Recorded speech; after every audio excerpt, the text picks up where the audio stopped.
L'euthanasie, c'est un droit individuel. En fait, chacun décide.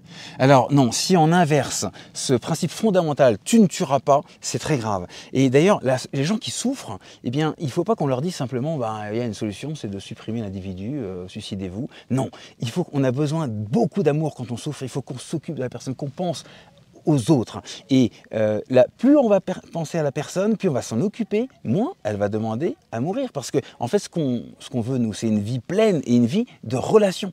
Et sur le fond, on dit, faut laisser les gens libres. Mais là, attention, il y a très peu de liberté, elle est très réduite, parce qu'il va y avoir une grosse pression et de la société et de la famille et de tout le monde si on dit ta vie ne vaut pas le coup d'être vécue.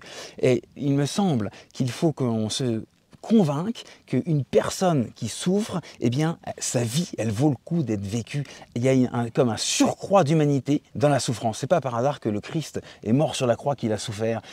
n'est pas par hasard non plus qu'il est très important qu'on ait aussi des vieilles personnes, des vieux comme on dit, qui soient là dans l'éducation. Ils ont quelque chose à transmettre. Et qui sait, peut-être que notre vie, elle aura toute sa valeur, elle sera vraiment importante dans cette qualité, cette intensité de relation qu'on aura les uns avec les autres dans cette période difficile. Vous voyez, là on est dans la difficulté. Moi je fais beaucoup de montagnes. Dès qu'on est dans la difficulté, le caractère ressort et la vie est vécue plus en plénitude. Non, il faut soulager la souffrance et ne pas supprimer les individus. Aimons-nous les uns les autres, prenons soin des plus petits, surtout ceux qui vont faire les frais, c'est-à-dire les plus fragiles.